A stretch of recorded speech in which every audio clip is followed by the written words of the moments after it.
funeral is about to begin, sir.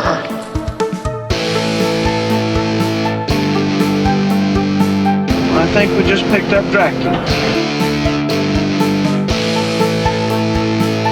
It's got a death curse.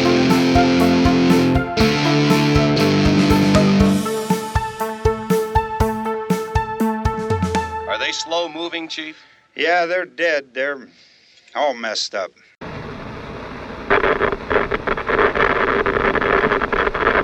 Welcome back to another episode of Never Not Horror Quick Cuts. Quick Cuts is our off-week episode where instead of doing a deep dive movie review, we do something else. Sometimes it's a ranking, sometimes it's a discussion of memories or some sort of theme.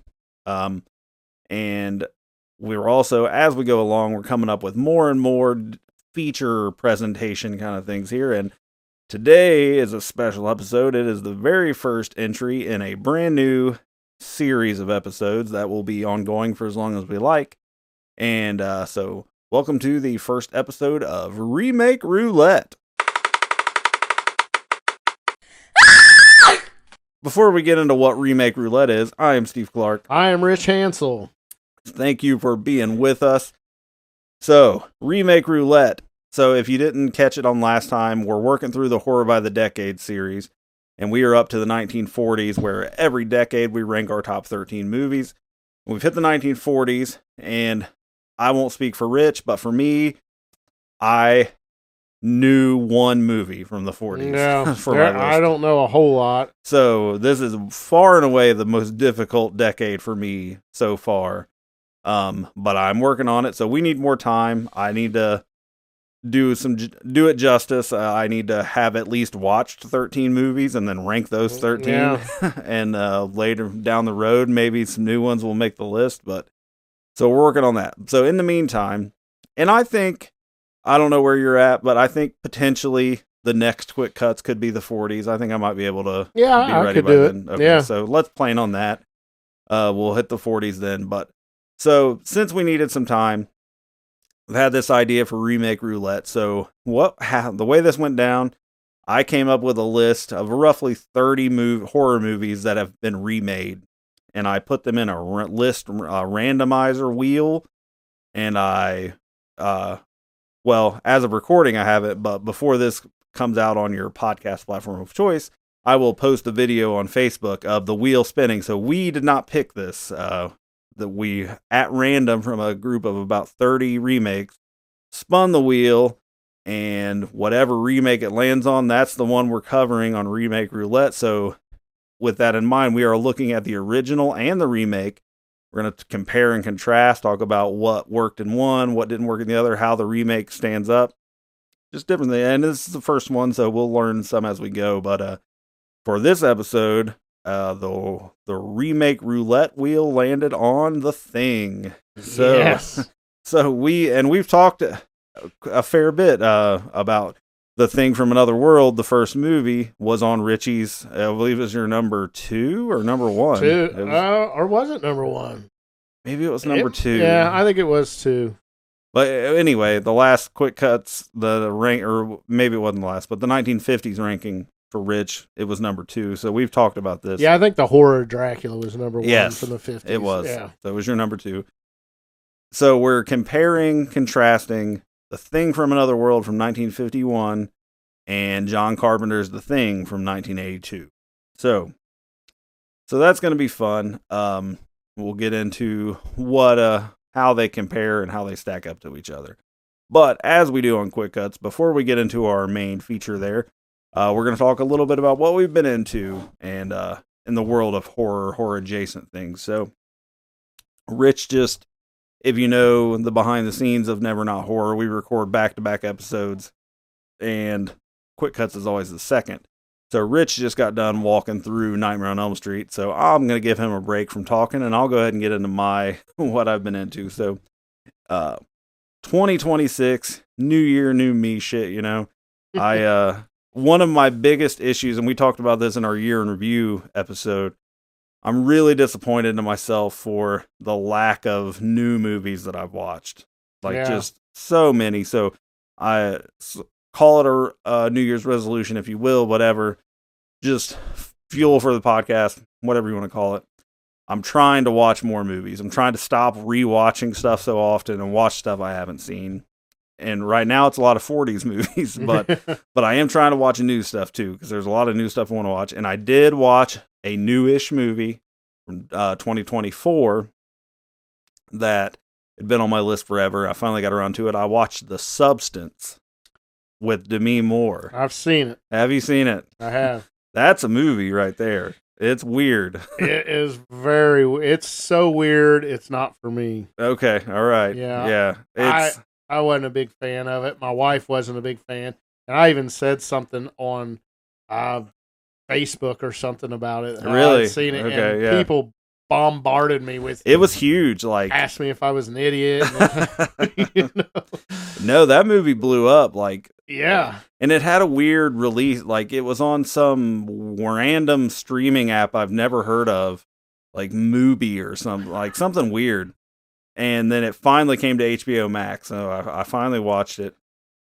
And it's funny because, as I often do, because of just schedules and whatever, a lot of times I'll watch a movie over 2 or 3 sittings.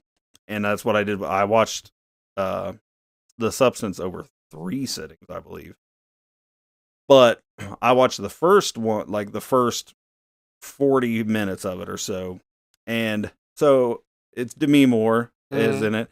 And my wife and I have been watching Landman, the very popular show on Paramount Plus right now, and Demi Moore is in that. And my wife isn't a huge horror fan, believe it or not. But she likes some things, and I know she likes Demi Moore. Ghost is one of her favorite movies, so she loves Patrick Swayze. So I had watched the first 40 minutes, and I was telling her, like, I started watching this movie last night called The Substance, and it's got Demi Moore, and it's a little out there, but I think you might actually like it. And so I kind of led with that, and then I watched the rest of the movie, and then after I was done, like the next day I told her, I finished that movie I was telling you about. You don't want to watch it. It's way too weird for you. Yeah. It is. It goes like over the top, just weird body horror. Like, it's an out there movie. I enjoyed it. I won't give my full rating in case so this is another, and we'll talk about it live. As we're nearing the end of the Horror by the Decade stuff, and we got Remake Roulette we're starting today, but I would like to mix up, and this is sort of a side thing to help boost watching new movies. And I did text you this idea, but I really want to do some quick cut episodes where we'll call it like modern minis, and where between the two, like not even the same movies, just watch 2 or 3 newer movies, horror movies, and give like mini reviews, and like maybe come into it where you don't know which ones I watched. I don't know which ones you're going to talk about. Maybe we've seen them, maybe we haven't. Yeah. But just to spice up give a little new blood to the conversation, because I feel like in a sense we're kind of, and maybe we make it official, like for deep dives, we don't do anything newer than like 2019, like, so like this current decade we're in, we don't do deep dive reviews. Or I don't know. I'm just spitballing, but anyway, I think that would be fun to do, and that would give reason to watch a bunch of newer horror movies, and that way we can just do and not do the full walkthrough and just not give our full horror howls ratings, but just synopsis of the movie, like, and maybe do you recommend it or not kind of thing. That would be cool. But so with that in mind, I'll just say I enjoyed The Substance, but I totally understand it's not for everybody. Yeah, it definitely was not for me. Now, I will say, there's times where I've seen a movie and did not like it the first time, and saw it again and kind of got it more, and it resonated with me a little more than it did the original time. So I do want to watch it again, but man, to me, I disliked it so much. It's going to be hard for me to want to rewatch it. And I have heard anyway, just not really a rewatchable movie. It's not one that's going to be something on your radar every Halloween, or anything like that. Unless you want to see 60-year-old to be more naked a bunch, then it's I rewatchable. I don't even remember that part. Oh, you must have not got that far because Yeah. she's naked a lot Is in she? it. Yeah. It's definitely a male gaze movie for sure. Yeah. There is a ton of nudity in that movie, Okay. which is unusual for a modern movie. So Yeah, that's another thing. I was kind of in and out when the movie was on, but Tina watched the whole thing and she absolutely hated it. yeah, the first half is good, like good for a normie, we'll call them. The second half of the movie, did you like Dead Alive? Then okay, you can watch the second half of the movie because if not, you're not going to be in on this. But so anyway, that was the one newer movie, and that came out in 2024. So I watched The Substance.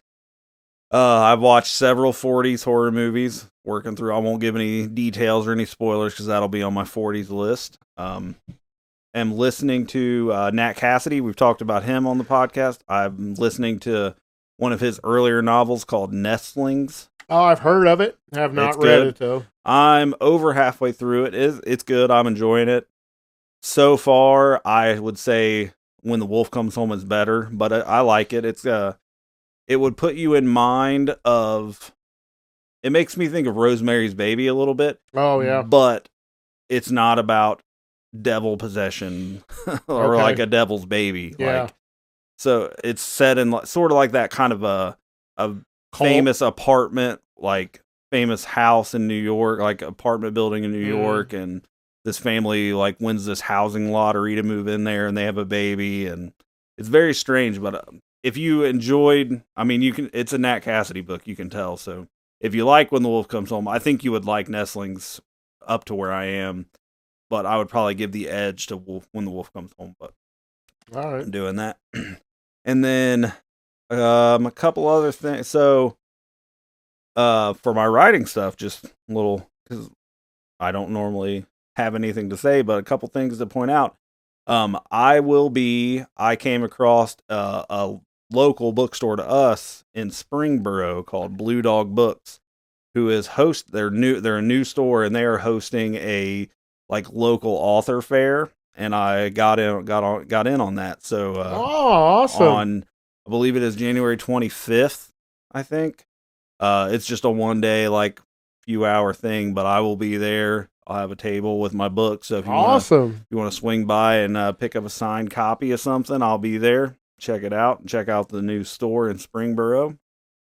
And the other news piece from my writing stuff, this has been on my radar to do for a long time. I'm slowly trying to get back into working on a new book, but I have taken the initial steps, and I have agreed to terms on a thing, and my first novella, The Doors of Chamberlain, is in the works to be an audiobook.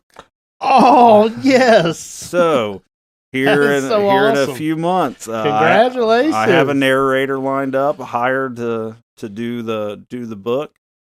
And so yeah, here in a few months, you will be able to pick up The Doors of Chamberlain on Audible. Awesome. Yeah. That's great news. It's pretty cool. I'm excited. Yeah.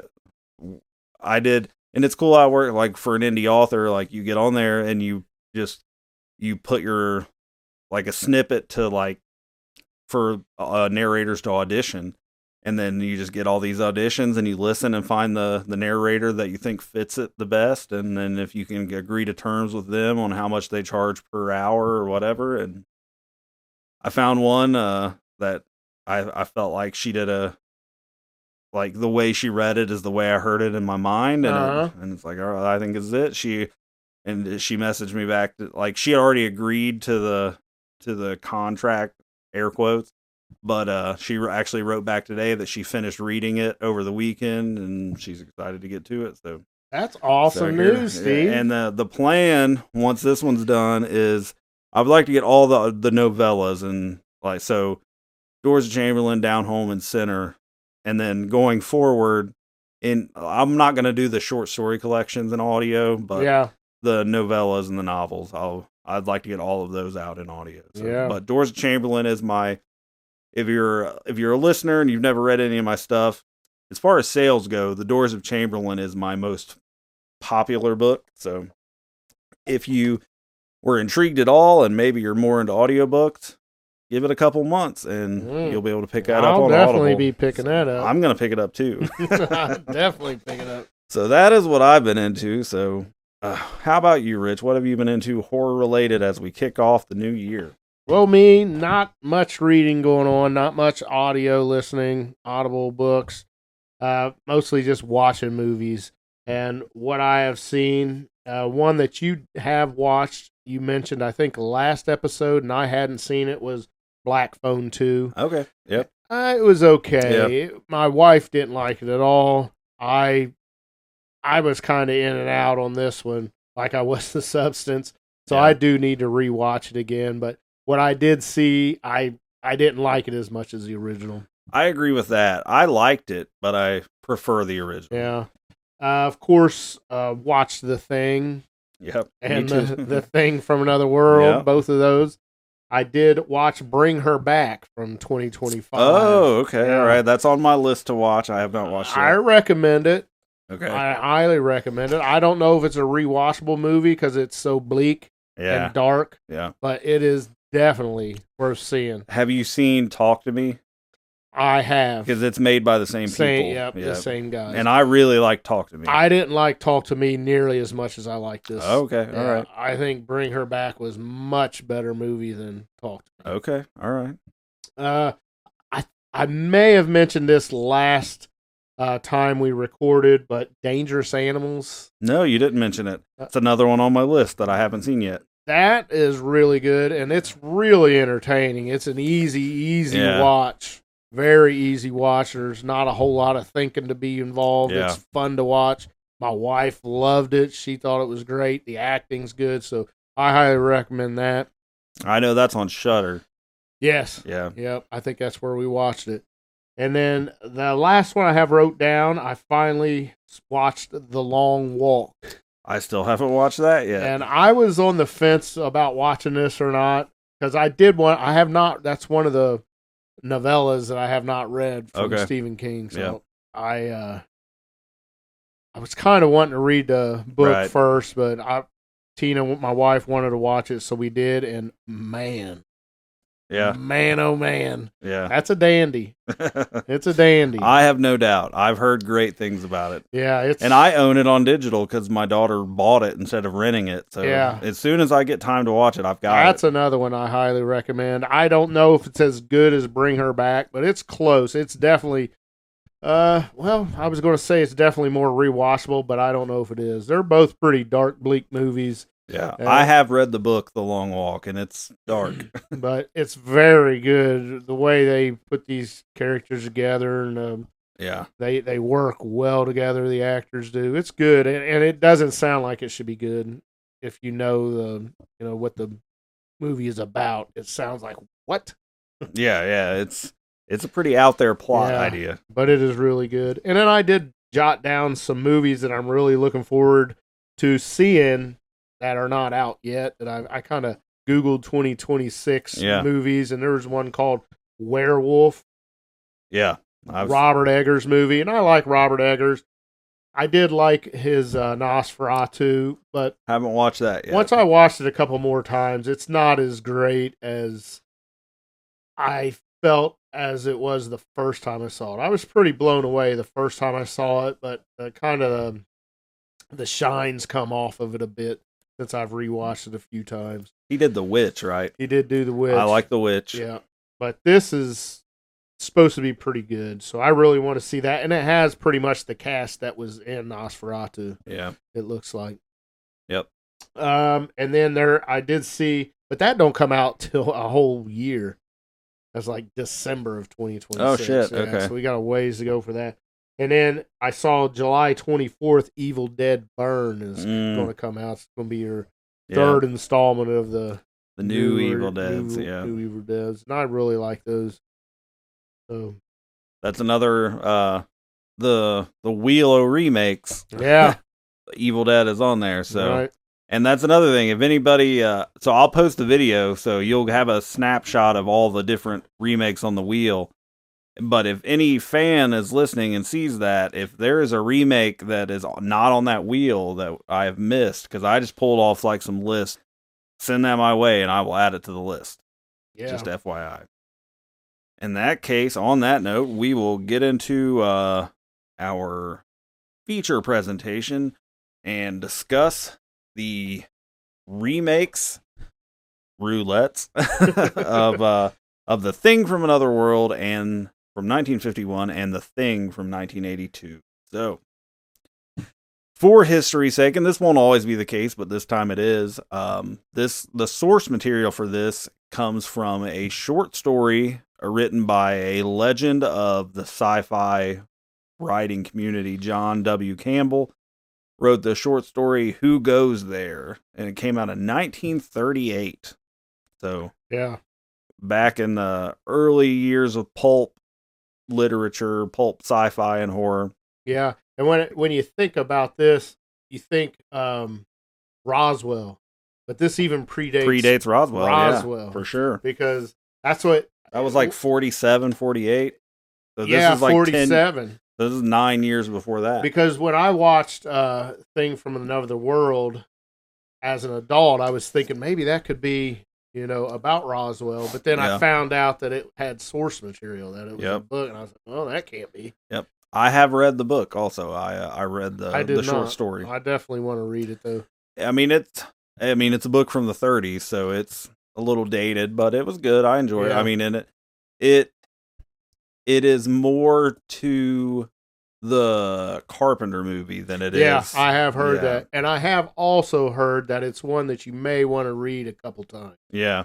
I only read it once. Yeah, and I wasn't blown away by it. I enjoyed it, but I wasn't just dumbstruck by it or anything. I have heard from a few people, the more times you read it, the more you like it. Okay.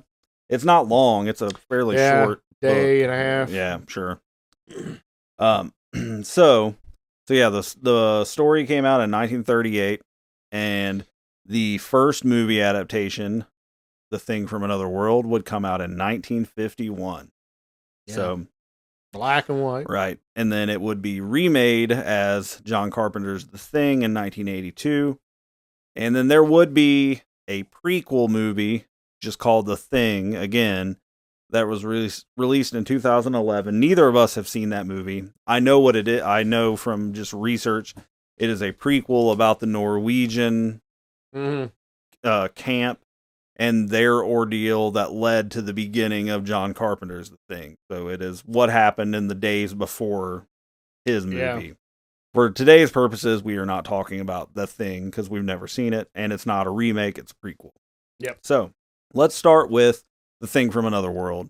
And you've talked at length about this movie, just your history already with this movie. And again, to clarify, we're not doing deep dive walkthroughs on Remake Roulette, so we're not going to do official ratings. We're just talking about the movie and comparing to the remake and what we like and dislike between the two, what does what better, and that kind of thing. So a much more casual discussion here. So if you want to get into it again, but I know you had both of these on your Laserdisc collection back in the day. So you grew up watching both of these. Yeah, and I probably actually saw the 1951 version first, even though I was a young kid, and you would think that I would want to be watch. More. Yeah, you would think but if you look at the box art, they're almost exactly the same. They're not much different. I mean, you did have the box art I had on our Laserdisc did have the head of the alien on it, where the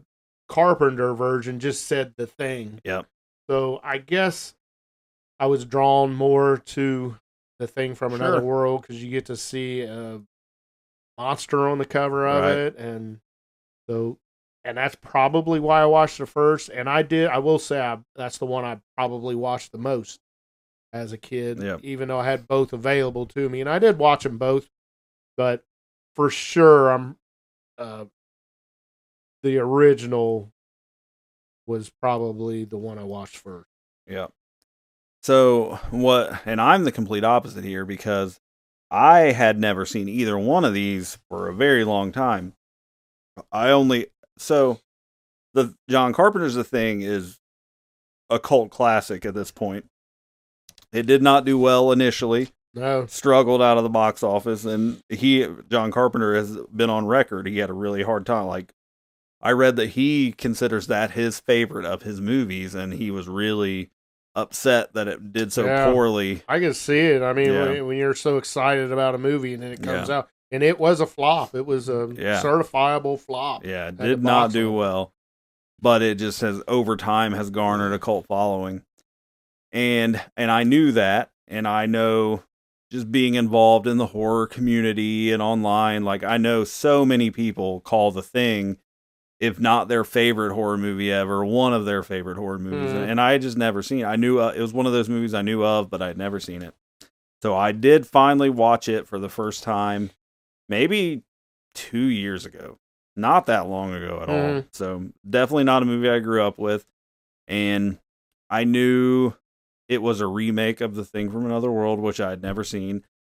And if you've listened to past episodes of Quick Cut, I talked on the 50s ranking. I talked about this because Thing from Another World was number 2 on Rich's list. It didn't make my list at all. And I talked about that I tried to watch it and I didn't finish it and I was bored. And DNF. So, but then the Wheel O Remakes said, "Fuck you, you're gonna watch it." Whether you like it or not. So I was like, "Fine, I'll watch the whole thing this time." So it was the third time that I had tried to watch it. Third time was a charm. I got through the whole thing. I watched the whole movie.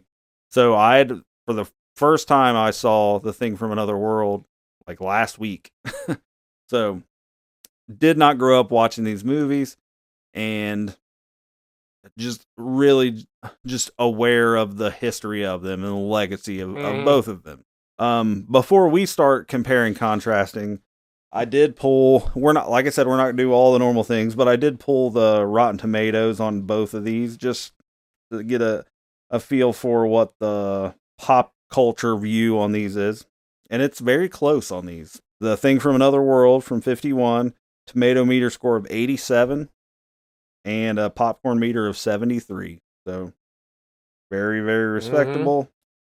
The Thing from 1982, a popcorn meter of 85, so just a hair under on the critic score, but the tomato meter. The popcorn fan score is a 92, so that's even considerably higher than Thing from Another World. So both of these movies are very well regarded critically, both from like Movie Critic officially and from just the fan vote. But so let's give a breakdown, I guess. Just kind of what these are about. Like, let's start with Thing from Another World, and you definitely have the experience here. So if you want to kind of lay out the plot of Thing from Another World, roughly go ahead. Yeah, that you got a team of scientists and military men in the Arctic. Yep. I don't even know what the heck they're studying out there. I can't remember. I don't even know if they say. Yeah, they may not even say. Just an Arctic research center. Yeah, but they go to a crash site. They get orders to go to where a crash site has been notified. Yeah. They get called by their superiors. So they take a couple guys out and they find what looks like a flying saucer, and they try to get it out of the ice, but they fuck up and blow. They try to blow up the ice so they could dig it out, and then they just blow the whole fucking thing up. But they do end up finding something in a block of ice, and they bring it back, and so it's kind of a research center in the Arctic, and it turns into an alien expedition, really. Yeah, and that's what the crash site ends up being. Yeah. Like, well, I guess we should say there will be spoilers in this, so if you don't want to hear spoilers about these movies, you should go watch them first. But yeah, the crash is an alien spacecraft that they're trying to dig out, and then they have this block with an alien life form in it, block frozen in a block of ice. And they have a guy that is a journalist, and they all want to bring it back, so they bring it back to their headquarters from the crash site. They chip it out of the frozen ocean, and bring it back, and it's still in a block of ice, right? And they want to study it and keep an eye on it, but they don't want to They don't mean to open it up, but it gets accidentally it unthawed. Gets accidentally unthawed, and damn electric blankets. Yeah, so they're dealing with a alien running around right in their area, and I will say the special effects probably aren't great, but in 51, it probably wasn't I don't bad. hold that against it. But they did use, what's his name? Arness plays Marshall Dillon in Gunsmoke. James Arness. Okay. So you ever seen Gunsmoke?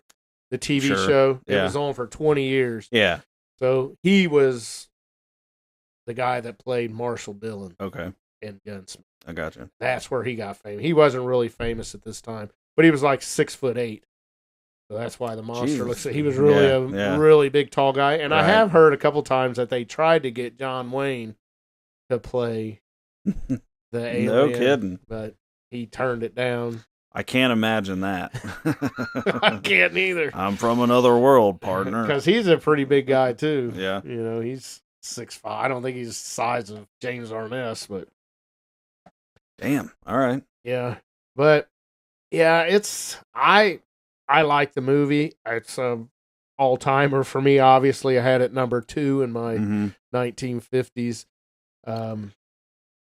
I think so you get this alien, he gets thawed and he escapes, and there is a scientist there who wants to he doesn't want to destroy he it. does not want that's kind of the big conflict the last half of the movie is the military guys who some of them are dying, so they want to kill this thing, but then the scientists, the brains, they want to study it and they feel like they have to risk their lives to protect it. They're getting orders in from like headquarters telling them to protect the alien life because it's a valuable asset. So that's the tension that you get between those that want to kill it and those that want to study it. But it is violent by nature also. Yeah. So you get that tension building, that dynamic between the two is really like the key struggle of the back half of the movie. Yeah, and there is also kind of a love story wrapped up in this thing too. Aren't you fond of that girl too? Oh man, yeah, Margaret Sheridan. And believe it or not, she went on to be in a few more movies, but she ended up leaving the acting deal and became a real estate agent. No kidding. Yeah, she didn't do a whole lot more after this. And she probably the best actor in the movie. She's good, for sure. She's really good and really hot too, in my opinion. All right, 1950s hot. Okay. Yeah, so and in the end they take out the alien. Won't tell you how, because it's totally possible we'll do a deep dive on the thing from another world, because I know Rich loves this movie. Yeah, I do. So we won't spoil everything, but they take the alien out. For me, again, I had twice tried to watch this movie, couldn't get through it. I finally watched the whole thing because of this episode. And I will say, once I did get through the whole thing, I liked it a lot more. Like, once I watched the whole thing, it's like, okay, I get why this is so well regarded. It is very different. I think you're hurt by going from Carpenter's movie to this one because the plot is different. And it's a lot. It's a lot. The same way I would imagine like something like well, I can't say because I haven't seen the original The Fly, but if you've only seen the 80s The Fly, and then you go back, like it's just such a different time, a different thing. But you wouldn't even. I mean, you would know that they're based on each other. Yeah, but if you come in halfway, you might not. Right, but yeah. So once I got past that, once I watched the whole movie, you get through the slower beginning and. It's just goofy things that bothered me in the original, like when they in the very beginning when they first get there, like you meet all the guys and they all talk real fast. Like, I love that. That's one of the reasons why I love the back and forth banter and talking over each other. Like, and they're just like, I love it. Playing cards and like, hey man, what do you know? Blah, blah, blah. It's like they're like auction brokers or something. Yep. I will tell you and I don't think you've seen it, but a movie that I could compare this. Kind of the way it's filmed with that dialogue overlapping with each other totally reminds me of the movie MASH. Not the TV show. I have not seen but the movie. I've seen a lot of the show, but it is a lot of the same way, where it's kind of talking over and quick-witted. Just go with it. Yeah. Go. And I have heard that a lot of Howard Hawks, because Howard Hawks produced this, but he didn't direct it. He's pretty much known as a director. And most of his movies were like that. The dialogue was quick. Snappy. Yeah, really quick. But yeah, I did like that part. And believe it or not, that is one of my favorite parts. Is the beginning. Yeah. I love the camaraderie you get. The banter back and forth between the guys. It seems natural and real to me. And you get to, I think this movie, The Thing from Another World, gives me that camaraderie and sense of fellowship way more than Carpenter. I don't feel it in Carpenter's. I feel like these guys just got thrown in this base. Yeah, that's fair. And Carpenter's, you almost feel like a lot of times they don't like each other anyway. Yeah. And in this one, I mean, there's a lot of ribbing going back and forth, and punching each other in the belly, right? Jokingly, and I really, really like it. And the more I watch it, the more I pick up on that, because it talks, like you said, it talks so fast, it talks over each other, and I enjoy it more and more. You know what it puts me in mind of? Like a Three Stooges episode. It sometimes just that rapid fire, just hey, it does, and I love it. I eat it up.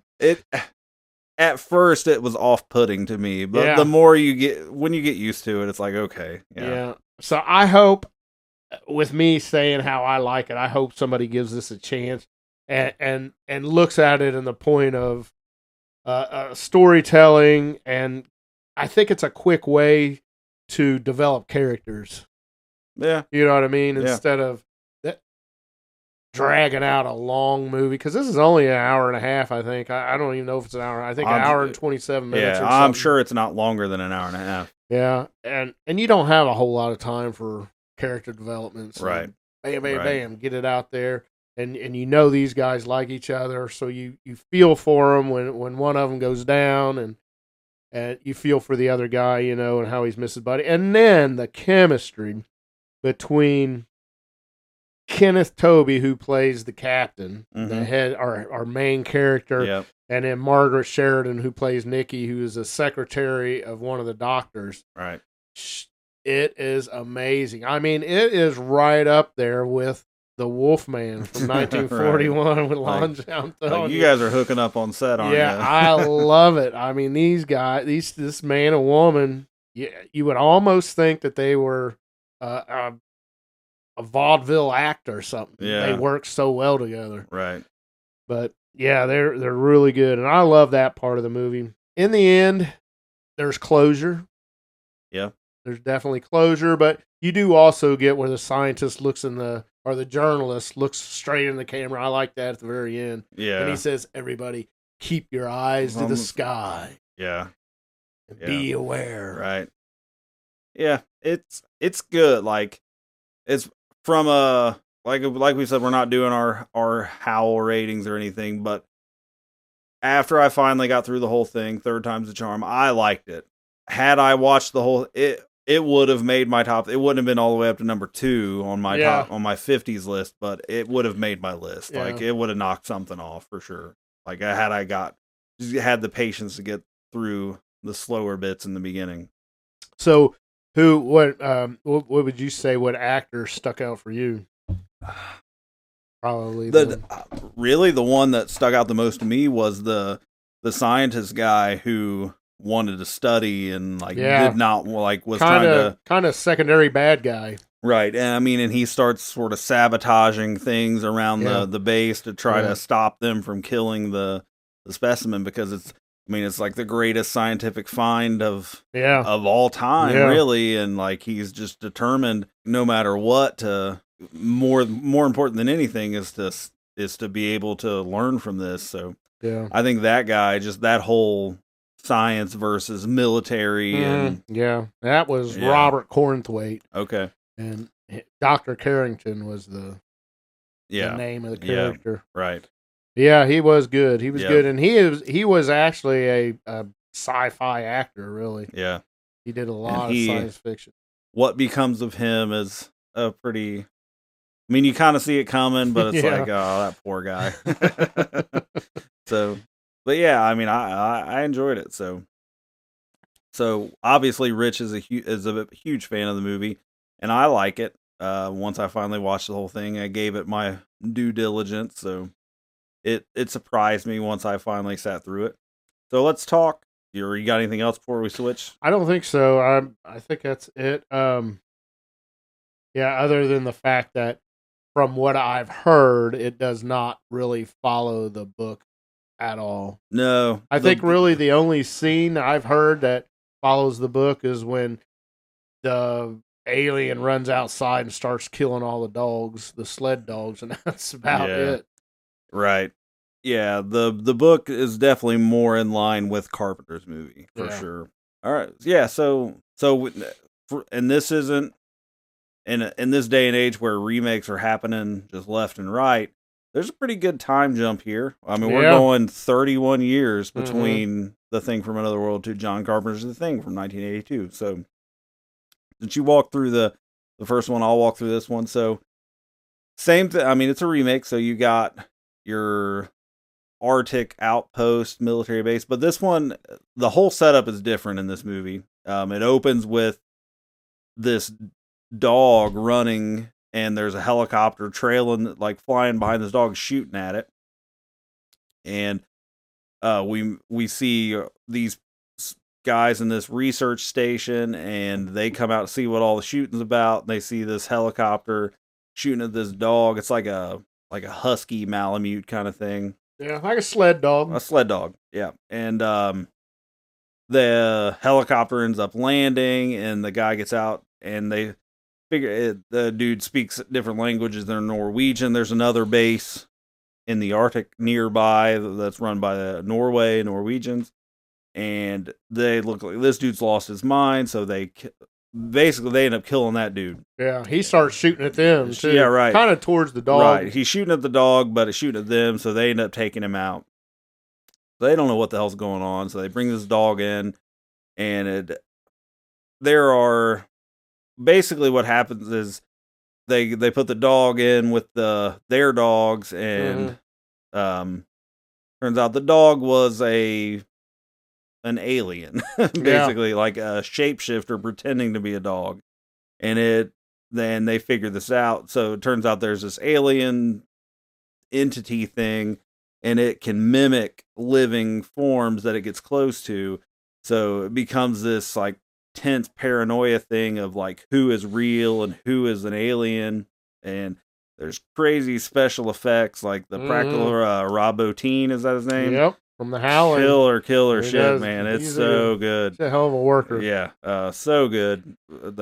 Just the practical effects, and there are some I appreciated more because when I watched The Thing from Another World, and then I rewatched The Thing after that, not immediately, but a few days later. And there were things that I appreciated more in The Thing after having seen The Thing from Another World. Because there's a scene where they see the frozen out ice block with the thing missing. Yeah, they start looking at the Norwegians' tapes of what they found at their base. Yeah, and that's my favorite part of the movie. Yeah, they see the video. There's a scene where they're standing in a circle around the spacecraft in the ice. To try to get the shape of it. That's straight from the original movie. And when I first saw The Thing 2-3 years ago, I had no reference for that, so that didn't mean anything to me. But now, having seen The Thing from Another World, like that's fucking cool. That is awesome. It made me appreciate that more, that they paid that like homage to the original movie. But really, the big difference between the two is you don't have that alien. Like in The Thing from Another World, you've got the big alien guy. Yeah, he's plant based too. They give you that idea, but other than that, you don't get much on what he is. Yeah, and then in The Thing, it's this more not humanoid. It's just this shape-shifting like organism. Yeah. That infests right, like body. a parasite almost, and it just creates this tension thing, like suspense, where like it imitates the dogs, but then it starts imitating people, and you don't know who's real and who is not. They come up with a great scene. They come up with the test where they have everybody's blood in a little petri dish, and we didn't talk about cast, but shit, I just blanked. Kurt Russell. Kurt Russell plays McCready. He's your main guy. You got Wilford Brimley, who's my favorite character, and I love this role by Wilford Brimley. I think he does a good job. He's good in this movie. Yeah, it's hard now to not see him and be like, McCready, that thing's got diabetes. Yeah, he plays Dr. Blair. I think he does an awesome job. I want to see him more in the movie, and we do get him quite a bit. I'd say he's second on the credits. Yeah. It says Kurt Russell and then Wilford Brimley and then the rest of the cast. So he is a main character. What's the other guy? The guy who plays Childs. Keith David. He just passed away. Oh, he did? I think he died like a few days ago. Oh, I'm pretty sure. I'm gonna Google it. He was in They Live with Rowdy Piper, another John Carpenter movie. Keith David. He's still alive. What? Okay. Somebody just died recently. Apparently it wasn't Keith David. Let's see. The guy from The Thing that died. Oh, T.K. Carter. He played the role of Knowles the cook. Yeah. He died. Okay. He was on roller skates in the movie. Yeah. He was in Saved by the Bell, the middle school years. Oh, I don't know if I ever saw them. Or no, the Miss Bliss ones. He was on that. I loved Saved by the Bell growing up. I love Saved by the Bell, but I didn't watch all the old ones with, like when they were in middle school with Miss Bliss. That was in the original Parent Trap. That girl. Yeah. Anyway, total size. T.K. Carter died recently. Just the other day. That stinks. Not Childs, the other guy, but absolute masterclass effects. And then, I mean, things just go to where the original, The Thing from Another World, had sort of a happy ending. Like they killed the Thing. Yeah. The Thing does not. Yeah. Like everybody died. But yeah. So the cool scene with the test. So McCready has everybody tied up, and he's got everybody's blood in a petri dish, and he heats up like a copper wire and sticks it in there because they don't react well to the heat. Yeah. So basically, when he sticks it in there to see if anything happens, try to see if the blood tries to avoid the hot wire, we know it's. And then he hits a couple people who we thought were infected, and it turns out they weren't, and people who have been killed at this point. Yeah. So we're murdering innocent people now. Yep. But then, so you're starting to wonder, this test is no good, because we thought that guy was infected, but he wasn't. And then he hits one, and then the blood just sprays everywhere, and then the dude starts shaking in the chair, and it's nasty. Yeah. But it's very dark. By the end of the movie, you're down to only two of them left, McCready and Childs, and you're left open. Basically, they're both committed. We're not getting out of here alive. They're going to freeze. We're going to freeze to death, and neither one of them know for sure if the other one is actually human or if they're infected, and we don't know either as viewers. Yeah. And the movie just kind of ends that way. It just leaves you hanging. Yeah. So very different plot, same setting but very different plot structure from the original movie. Yeah. Both movies have large casts. Yes. I think. I mean, very large casts. And I think in both of them, at times, you kind of get lost in who's who. Yeah. In both movies, the cast is so broad and so big. Yeah, you're right. Other than that, the premise of an alien. Right. And there's not much similarity. Right. I mean, you've got that same concept, but it's just handled very differently. Yeah. So, as far as what the remake got right or wrong, they're so separated by time that I almost feel like John Carpenter's The Thing, that plot wouldn't have worked in the 50s. Yeah, no way. But the 50s plot doesn't work in the 80s. Yeah. Like, it's just a piece of that time frame. Yeah. I mean, the John Carpenter thing, it was just, I think it was I don't know what I would say too much, but just the thing from another world, that plot with the alien, that just fit the time, the way horror and sci-fi was in that time period. It makes sense for that. Something that, I think what you're talking about, it's a time of filmmaking, but with The Thing from 1951, I noticed a lot where they would explain how they're going to catch the alien. Mm-hmm. And then the screen goes black, and then when it comes back on, they're finishing up. So it doesn't show them going through the steps, but they take the time to dialogue of how they're going to catch them. Yeah. Like when they're hooking up the stack of pallets to get him walk on, and they say, we got to get him in the middle, and then it goes they black, run the electricity, and he's finishing up. Yeah. And they're like, okay, we're ready now. Right. I got everything lined up. Mm-hmm. So I think, and that is I think a time and place for that. They don't have the budget and to show them actually doing that process, because movies aren't 2 hours long. And I would say this is probably a longer movie in 1951, being an hour and a half.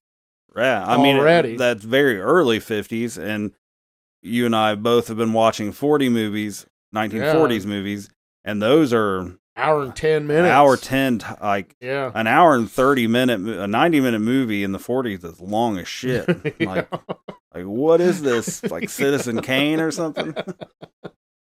I almost don't think it's fair, really, to compare, like, what they're just pieces of products of their time. So it's hard to say. Like, I don't necessarily think one got anything right that the other didn't. I mean, you could talk about the source material of the story, and that Carpenter's The Thing is more in line, but that doesn't really matter. I mean, The Thing from Another World did what it wanted to do, and The Thing did what it was going to do. And so I guess and I think I know the answer to this, and I'm sure you're going to know my answer, but for you, which one do you prefer? And this is one of the few cases, I think, where there's even a question. Yeah, it's very, very obvious for me that the 1951. Yeah. And I think if you listen to the quick cuts, you would find that out too, because The Thing wasn't even in my favorite 1980s horror movies. Yeah. It wasn't even on the list of top 13. It was in my list, but it wasn't super high. It was like 6 or 7 maybe.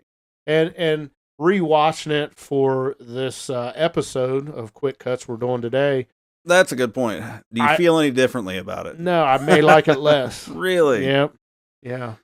Because I did watch, again, I watched the 1951 first, and like I mentioned, I love the camaraderie. I think the actors work so well together. And when I watched Carpenter's The Thing, there just was not that. And you brought up how I brought up how there's closure at The Thing from Another World. There's and not this at one, all. there's no closure. And to be honest, I don't give a shit. I don't give a shit what happens to McCready and Childs. Yeah. I don't care. That's how little I cared about those. There's times where there's no closure in a movie, and all the way home from the movie theater, I'm thinking, man, what happened to those people? I don't give a shit about McCready and Childs. I really don't. And I think that is not a good sign on character development. Okay. Now, I'm sure there's people that's totally the opposite of me. A lot of people. Yeah, but for me, I don't think about, it don't keep me up late at night wondering what happened to McCready. Which McCready. one, or who might have been infected? Yeah, I would say McCready was probably infected. Yeah. But again, to me, Wilford Brimley was the best actor in the movie for me. I think he did a really good job. I also liked, I don't know his name, but he played Clark. Clark, I did write his name down, and his name was Richard Masur, Masur. Yeah, he was like kind of the guy that took care of the dog. Yeah, I did write him down. He was good, and I have an affinity to that guy because he played the adult Stan Uris in the It miniseries. Oh, he was one of the didn't he? Losers Club as an adult. He was the one that killed himself in the bathtub. Was he in an episode? Or no, not an episode. Man, I don't know if I'm gonna get this right. There was a movie I used to watch as a kid. It wasn't a TV show. It was a movie, but it might have been a made for TV movie. I think I know what you're gonna say. Maybe. I mean, this would be a long shot. I hope you get it. It would be a long shot. He was in. It was like a Disney movie or something. Not Disney, but Boogity. Mr. Boogedy. That's it. Yes, he was in Mr. Boogedy. We used to watch that all the time. Yes, that was I watched good that shit. recently, and it's awful. But as a kid, it was so good. We watched that all the time. I have not seen that since I was a little kid, And but it's probably not gonna. It didn't.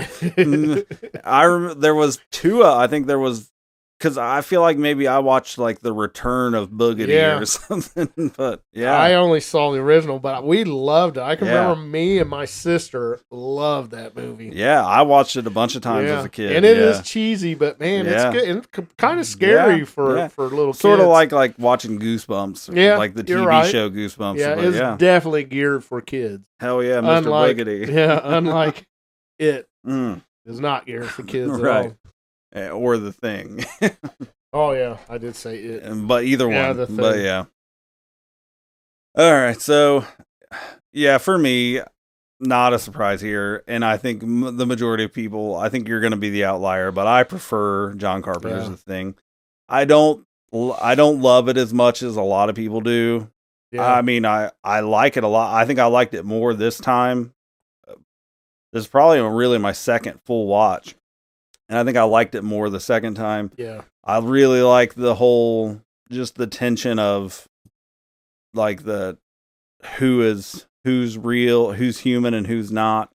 I love the scene where Kurt Russell McCready is sitting there by himself on the radio or recording like an audio log, and he's like, nobody trusts anybody anymore, and we're all really tired. Yeah. I like that. Yeah. And so something that I do know is like we do know that this was a flop. Yeah. And it was not regarded highly until probably into the mid 2000s. Maybe, yeah. I don't. What do you think happened between? I don't know, like what? I do know that it had to compete with E.T., and that was one of the biggest grossing movies of all time. And there was a lot of good movies in '82, but still, what made that movie not be significant until halfway through? From 1982 probably until the mid 2000s, people didn't even see it. Maybe that's why people weren't watching it, because they were told it sucked by their parents. I think, to me, the biggest draw is the effects. Rob Bottin's the practical effects are just incredible. And you would have thought that would be something I watched on those laser discs, because I mentioned before that we used to watch The Howling just for those transformations. Same special effects guy, Rob Bottin, but we never watched it. Or people wouldn't say it. The Thing. We didn't watch it. We watched The Thing from Another World. Yeah. But I can't put my finger on why it's so highly regarded now than it was the first from 82 to 2000. Right, because it can't be the effects, because those were even more impressive then than they are now. Only thing I can think of is it just got more eyes put on it. Yeah. And people rewatched it. I mean, if it bombed at the box office, then that by definition means people weren't going to see it. So maybe it was just something people didn't come to until later. Yeah. And it's a pretty... over time, they were like, damn, why didn't we go see this? Yeah, and it's a pretty smart movie. I mean, it's something you need to pay attention to, and probably a second and third time would do it justice. Yeah. And I preferred it I liked it more the second time that I watched it. Yeah. So once you know a little bit more what you're looking at, and you can appreciate the nuance of... Yeah. Well, to me, just from a story level, the whole, like the scene where they're doing the test with the hot copper into the, that's probably my favorite scene in the whole movie. Just that tension and everybody's because some of these guys, like the ones who aren't infected, they don't know what it feels like to be infected. So they're nervous. It's kind of like taking a drug test for work. Like when you haven't smoked any weed, but you're like, what if I get a false positive? They're going to shoot me. Like just that suspense of to where the ones who are infected are gonna, like, they're playing it cool. Like they have no choice but to do that. So that whole piece of it, I really enjoy. But yeah, I often wondered if it's like a really known actor, or let's say Brad Pitt did an interview and said that The Thing is his favorite movie of all time. Oh yeah. And a bunch of people went and watched and everybody's it. like, oh, I should watch it. And or like, if somebody's wearing this god awful tacky shirt and everybody makes fun of it. Right. And then Michael Jordan wears it and everybody goes out and buys it. Right. Yeah. Is that it? Is it not as good as everybody thinks it is? Like I feel? I don't know. But you're told how good it is? Right. Kind of the Halloween. Yeah. To me, that's kind of how it Yeah, feels. right. Like We're it has told more hype so than it much deserves. Yeah. how good it is that we start believing maybe it's better than it is. Maybe.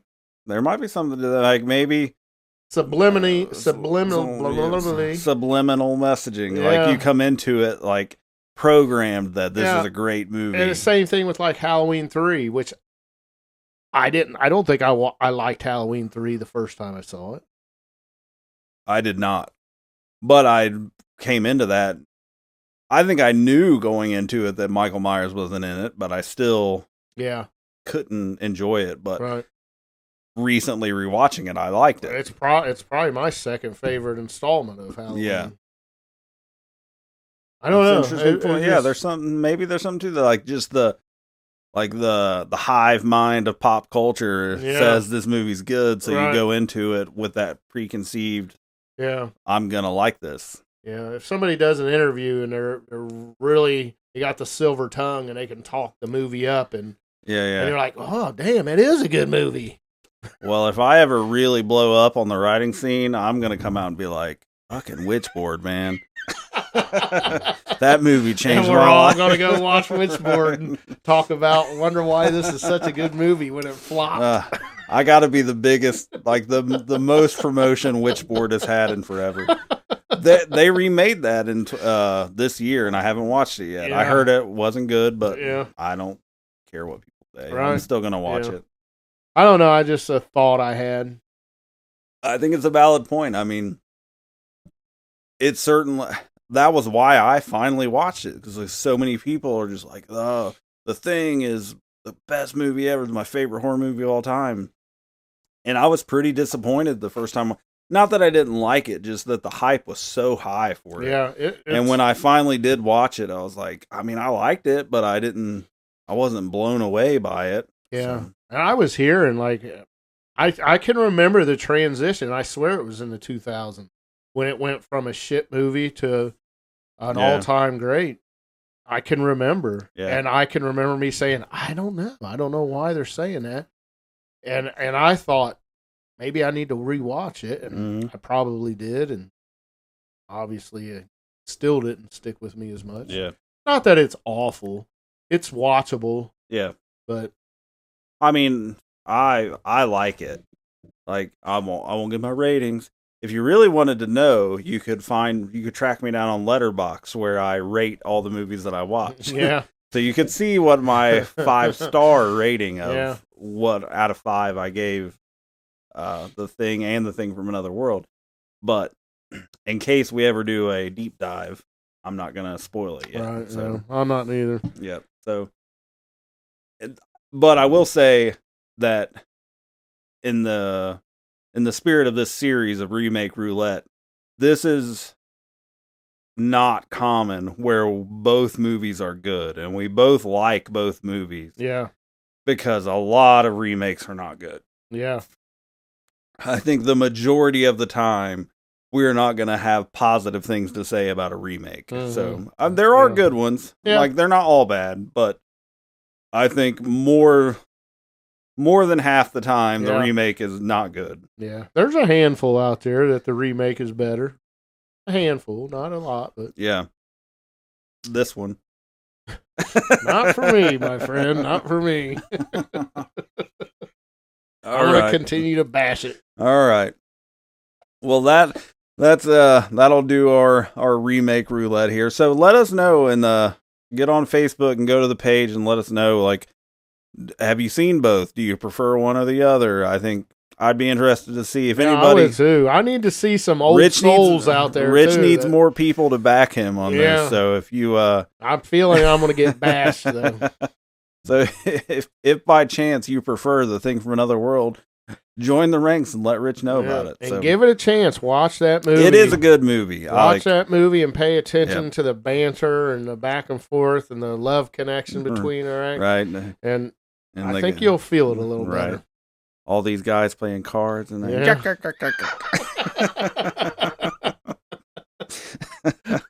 it's on Tubi. You can watch it for free. That's where I watched it. So, all right. So yeah, that'll do it. So next week will be my pick for a deep dive review, and I think I know what I'm gonna pick. I'm dropping it live right now. Rich does not know. I don't know. Next week, Rich, you and I were heading on a road trip to Burkittsville, Maryland, and we're going camping with the Blair Witch Project. Oh, nice. We're going to do the Blair Witch Project from 1999. I like it. So that will be our next deep dive review. And then, barring anything unforeseen, we'll resume Horror by the Decades for quick cuts, and we will do our top 13 horror movies from the 1940s. Coming down to it, we got the 40s, the 30s, the 20s left. I don't think we'll do the teens. We'll do the 20s, I guess, but 20s are going to be hard. Then, and I've talked about before, I would like to do a decades ranking, so like comparing the decades, and then I would like to ultimately do the overall where we take our top 3 personal picks from each decade and do a top 13 out of those. Yeah. That will be cool. And not now because we need time, but I would like maybe later in the year to do a halfway point 2020's ranking and rank our top 13 from 2020 to 2025. Yeah, that'd be good. So, but I need a lot of time to watch the movies. Oh, yeah. So right now, The Substance is number 1. I've probably seen more than you, but there's a definitely have. But I forget I've seen it. Yeah. There's really good stuff that's come out in the last few years. So I definitely want to explore that more with like the modern mini episodes that we can do and just go and do a ranking like maybe later in the year. So that stuff will be coming. But so if you want to support the show, like, rate, review, do what you do on your podcast platform of choice, which doesn't include YouTube now. If you want to support us outside of the show, go to YouTube again and search for Rich Hansel. You can find his channel. You can go to steveclarkbooks.com and you can check out my books. Appreciate you guys being here. Yeah, thank you all out there. Keep on coming back, and we're back on track now. So we'll be doing the Blair Witch Project next week. The following week, we'll be doing our top 13 horror movies from the 40s. So it'll be a good time. So yeah, make sure you come back next week where whatever it is, it's never not horror. Oh, yeah.